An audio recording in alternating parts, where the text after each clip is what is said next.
Meow meow. Oh, my name's Fox. And I'm at Fox, and watching this movie for the first time. I'm like, shit. Well, not in shit in the sense of I'm pretty sure like how will time I ever get further enough in the story, which I should. I'm just like, well, there could be similarities here, but also on that same note, I've never watched this movie before. It's really funny that it's kind of happened. But anyways, I won't get into that because that'll be some spoilers for Owl Town. But it was my own little animated thing I'd do. But in either case, I'd never seen Princess Mononoke. I've always heard it was good. I always heard, Studio Ghibli's obviously been said like, oh, the movies are so great. And I first only watched Spirited Away. And then I knew other ones existed, like My Neighbor Totoro. I always wanted to see Kiki's Delivery Service ever since, like, I think I would watch Batman Beyond. I think they had, like, Kiki's Delivery Service, like, trailer, like, on the VHS tape. So, I've always wanted to see, I never did. I'm probably going to wait till I see it, till, like, it's back in theaters. I think it's going to happen, like, in a few weeks. I'll probably watch it then. But I had seen The Boy and the Heron, I think is the third one I've seen. Seriously, I've seen that. The second one being Howl's Moving Castle. Which, rewatching Howl's Moving Castle Howl's Moving Castle and Spirited Away. It's really funny being someone who loves the Owl House.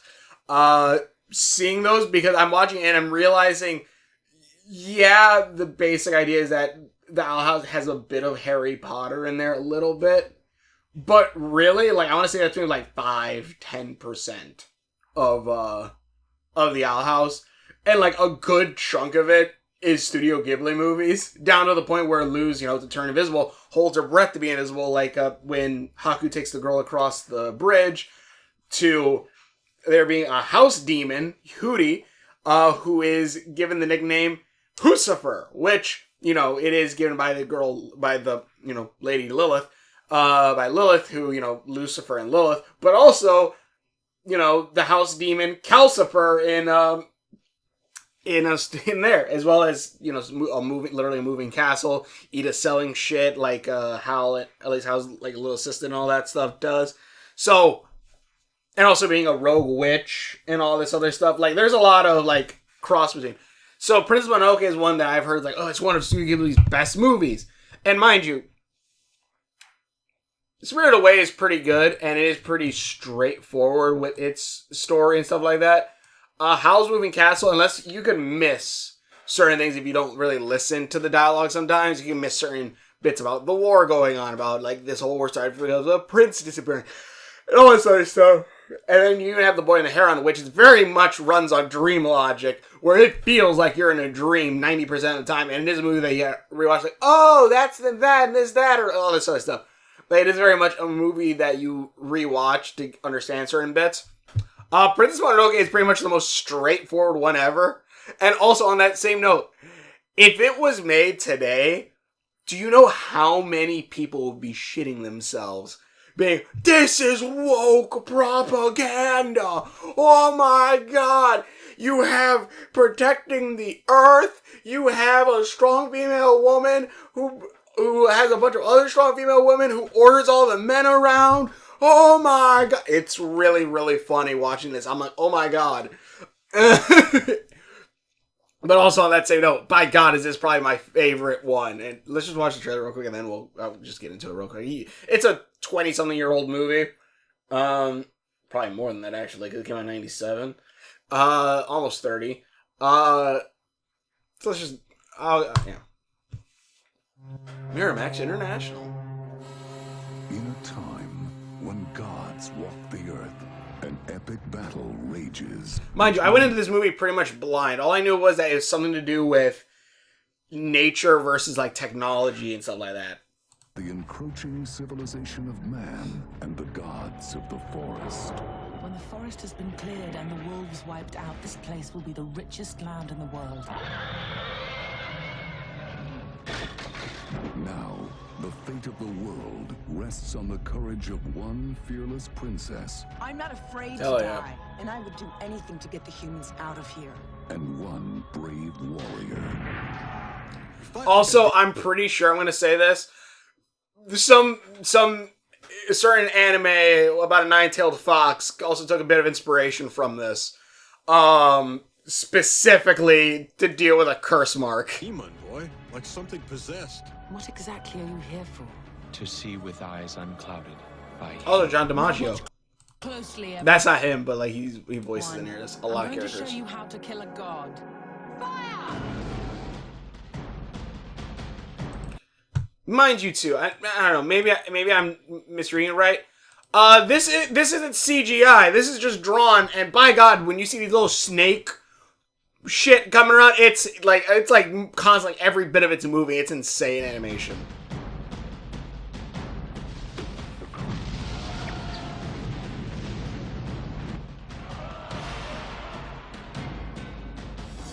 Also, this is a PG-13 movie in the most PG-13... Like, mind you, people lose limbs in this movie. It will be a battle the humans will never forget. Gillian Anderson, Billy Crudup, Claire Danes, Don't know it. Minnie Driver, Jada Pinkett Smith.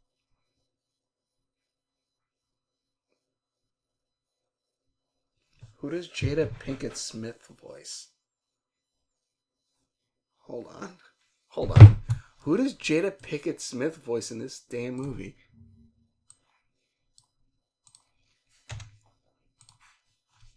Jada Pinkett Smith. Please don't be Princess Mononoke. Oh, no. Okay, she just voices her. Okay. She voices this girl, which is...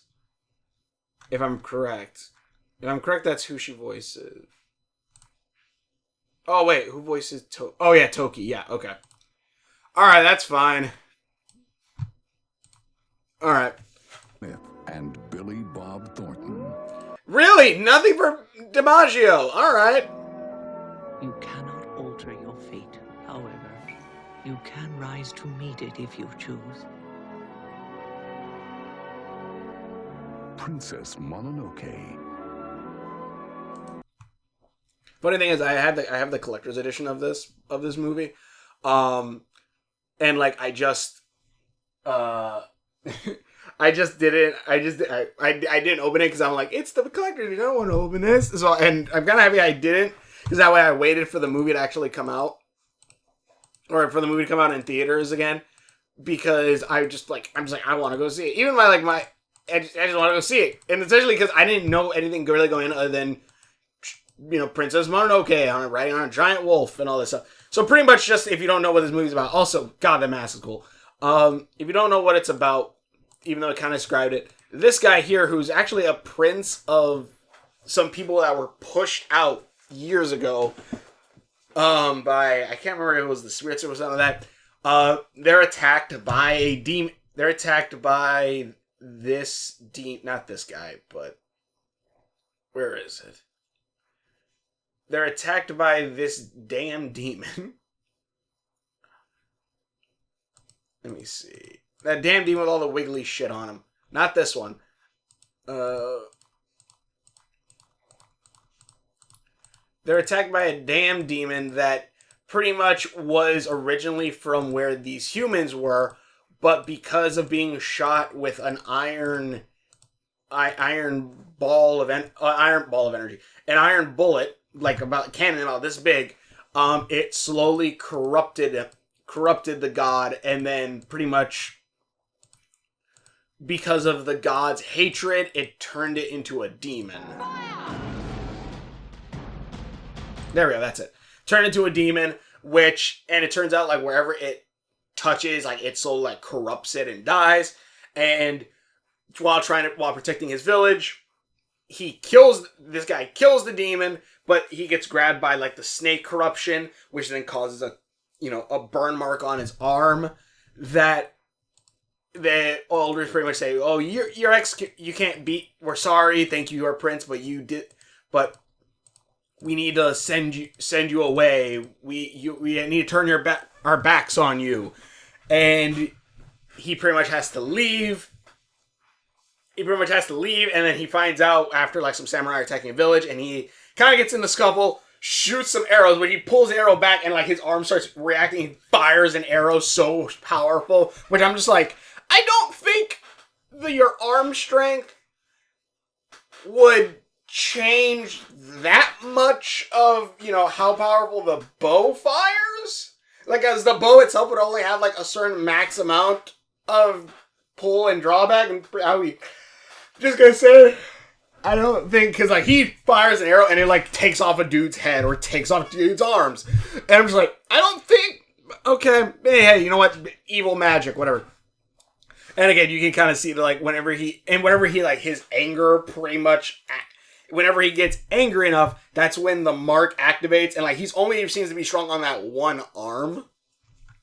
Even though later on we see shit like he'll at one point, like when he protects Princess Mononoke, whose name is Sun and never called Mononoke again, mostly. I don't know. He takes a bullet through the gut, and I was like, oh my god! You should see blood dripping out, and he just walks by. He's like, can I please leave this town? But after also saving people from this town, he comes in here. He's trying to figure out where the god came from, like why the god was corrupted, and if there's a way to cleanse him of this. And that's where he then also runs into Princess Mononoke, who is the quote-unquote princess of the forest, and is also the stepdaughter of one of the gods, which is one of these wolves, along with, I guess, you know, her two wolf brothers, which I love the giant fluffy hair. I love the goddamn mask. I'm pretty sure, I'm not entirely sure when did Ocarina of Time come out? Ocarina of Time release date. 1998. According to Wikipedia, the legend of... Is that Ocarina of Time? It would be Majora's Mask, actually. I'm not entirely sure, but I feel like the Majora's Mask, the Majora's Mask where it's the Koroks and all that stuff might be inspired by this. Because, you know, look at that. But, yeah, the two look at each other, kind of sort of fall in love with each other a bit. Like, it... and pretty much, like, she's on the spirit side, trying to protect the forest, while Iron Town, where all the humans came from, where they're run by this lady here, and John DiMaggio's her second in command. This lady here, pretty much saying, oh, hey, you know, we exhausted all the iron from underneath our town, and pretty much the whole thing is making iron and stuff. So we're trying to take from underneath the mountain. The gods didn't like that, so we shot the gods. And that's why they killed the boar one. And also why they're currently kind of at war with Princess Mononoke here in the spirit and the wolf tribes. And the wolf tribe. And pretty much this leads to that also the emperor, who's off screen, never shown, has sent his agents, who also seem to somewhat back up this guy here. See, this guy isn't the emperor, but he's one of his agents, who would back up the Irontown people. Say like, hey, you have, like, tells Irontown, hey, we helped you out with all this stuff. You got to help us now. You got to help us. We got the emperor wants us to kill the god of the forest, which is this thing, but also, where is it? That antler thing, which I'm pretty sure is also the thing that you fight, that you can find in Breath of the Wild to ride. This thing, which has an extremely creepy face. Like,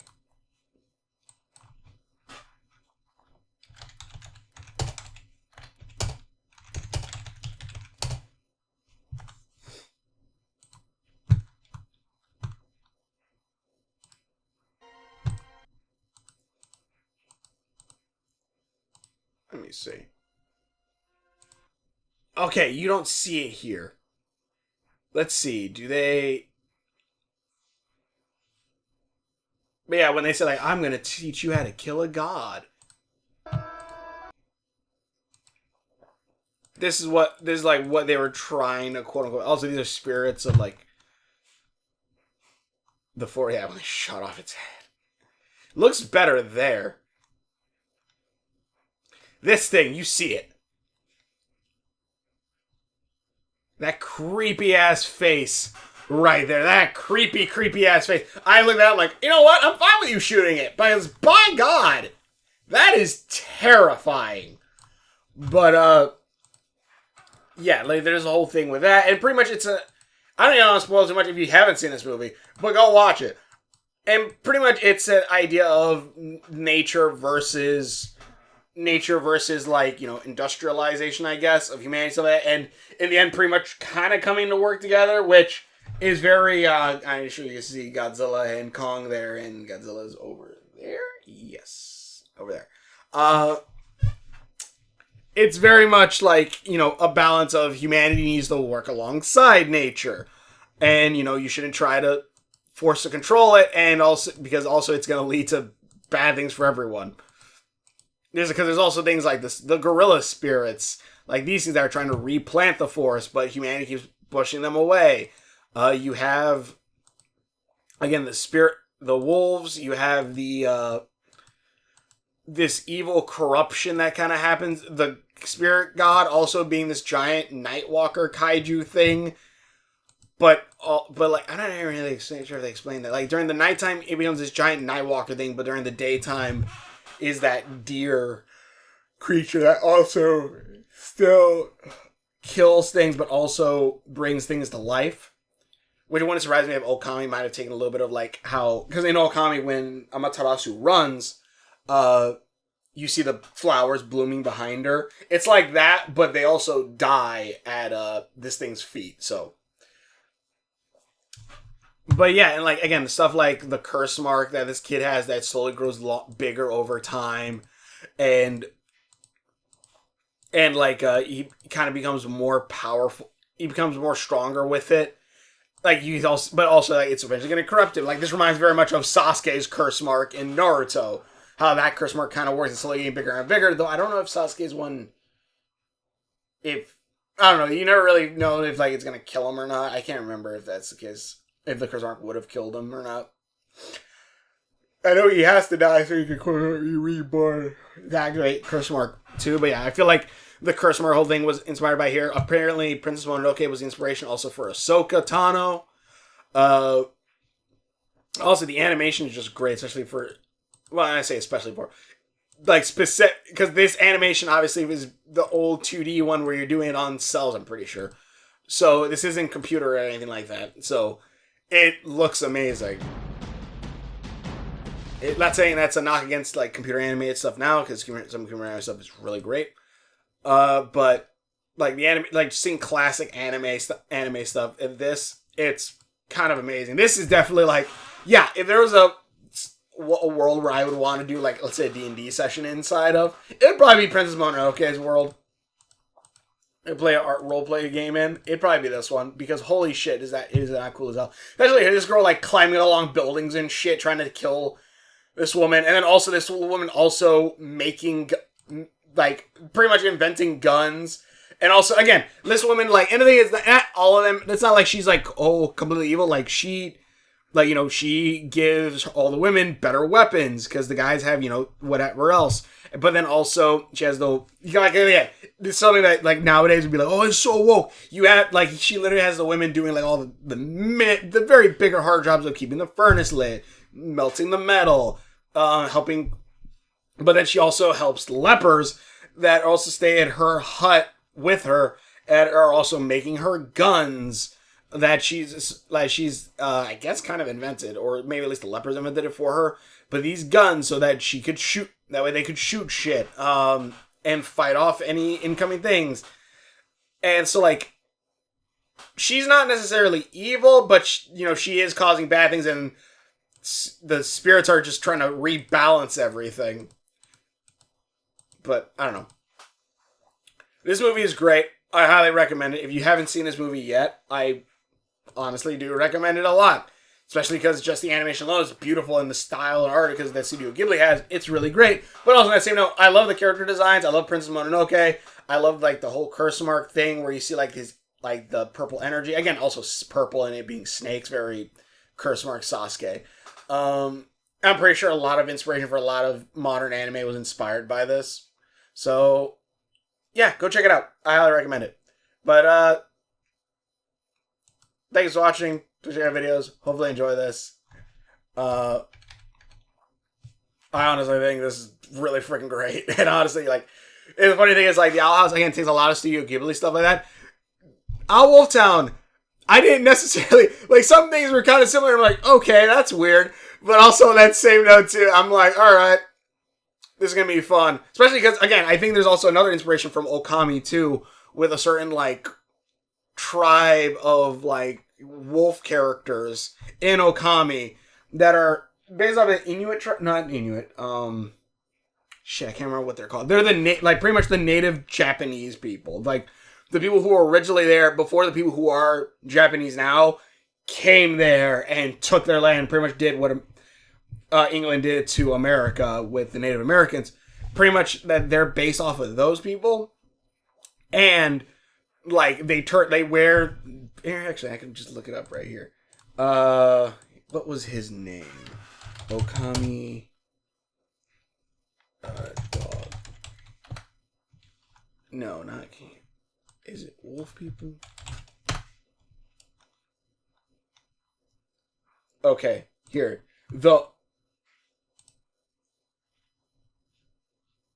Why is it taking a minute to load? Load, damn you. Okay, here we go.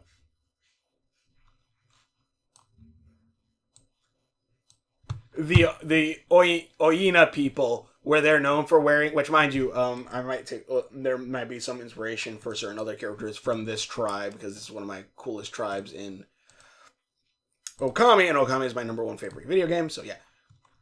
A tribe where they wear these masks, and also have connections with, wolves, to the point where they transform into them. Or at least dogs, I think. I'm actually not sure if all of them turn into wolves. But also one of my main faves. Maybe you can probably see a little bit of inspiration already with a certain character I've drawn. If you've seen Owl Wolf Town. Oki here is one of my main favorite characters from Okami as well. And down to like kind of how his mask kind of looks a little similar. Very much as eye and several things like that. Similar to Prince Mononoke, but also pretty much his hair also is very fluffy in that same regard too. And then, he turns into a badass wolf. But yeah. I recommend this. It's really good. I gotta watch more of these Studio Ghibli movies. I want to watch, again, I want to keep Delivery Service when it's back on big screen, because I've always wanted to see that movie. But thanks for watching your videos. Hope you enjoy this. And I'm also pretty sure Kiki's Delivery Service also is a major inspiration for Owl House too. But thanks for watching, and we will see you later. Well, you got a wild girl who's raised by wolves. I love this a lot.